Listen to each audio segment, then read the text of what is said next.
I'm Rudy Koski in Austin. I'm Stephen Dial in Dallas. I'm Greg Grugan in Houston, and this is Texas, the Issue Is. Compassionate use expansion. The Texas Compassionate Use Law was originally passed in 2015. At the time, access to low-dose marijuana was very limited, but the law was expanded in 2019 and again in 2021. When the legislative session begins in January, state lawmakers may consider another expansion, this time to include chronic pain. I spoke to Morris Denton, who owns one of the few legal medical marijuana dispensaries in Texas, if another change can happen when the political landscape is so divided.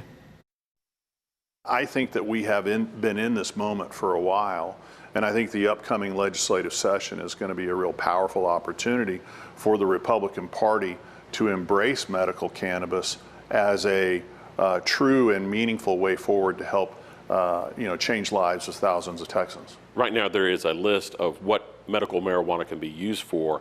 The thought is that list may be expanded to chronic pain.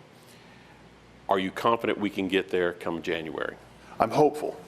What's real interesting, Rudy, is that, of all the conditions that have been approved for medical cannabis, none of those conditions have as much scientific evidence that support the efficacy of medical cannabis on a condition as chronic pain does.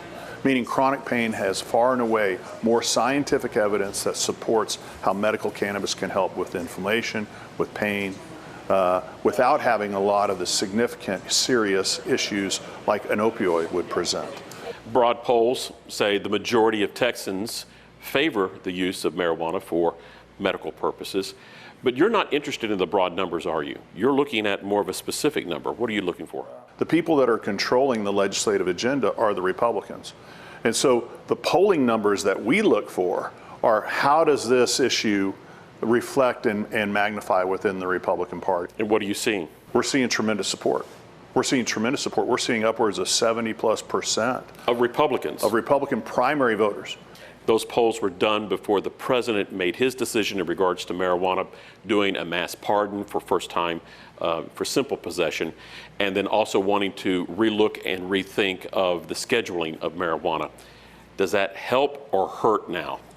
I think in today's political climate, it may have a little bit of a near-term sort of whoa, from the Republican Party, because unfortunately, I think that there's this partisanship that exists that creates a posturing, where if you're a Republican and I'm a Democrat, you might be for daylight savings and I'm going to be opposed to daylight savings, and it almost becomes like a battle over something that's relatively mundane.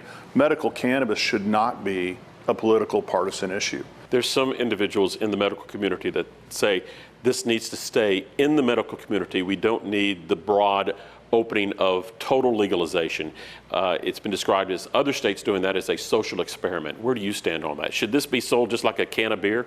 When we look at what's happening in other states, particularly in neighboring states, I think there's a good justification for the reason why Texas has gone the way that it has, which is a little bit slower. Texas hasn't gotten so far out ahead of its skis that it's created a lot of issues. But I really view that this is a strong opportunity to create a very strong medical program here in Texas. When the hearings, and if there are hearings that take place when the session starts in January, what are the landmines that you're seeing that are going to be coming? Yeah, well, the landmines are the same ones that we faced before, which is, you have someone that unfortunately is entrenched in a point of view, and old facts die hard.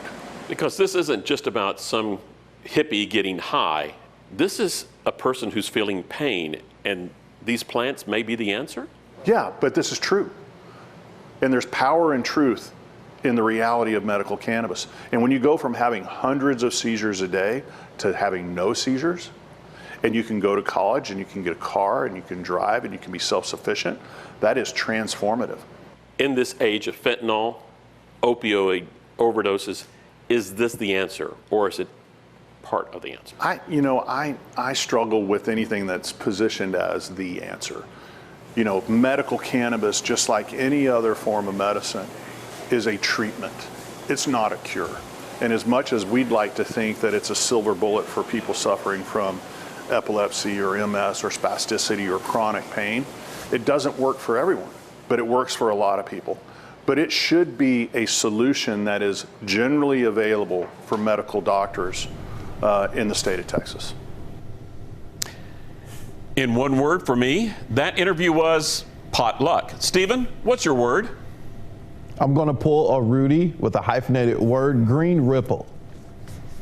Greg, what is your word? Is it a hyphen? No hyphen here. Indisputable is my word.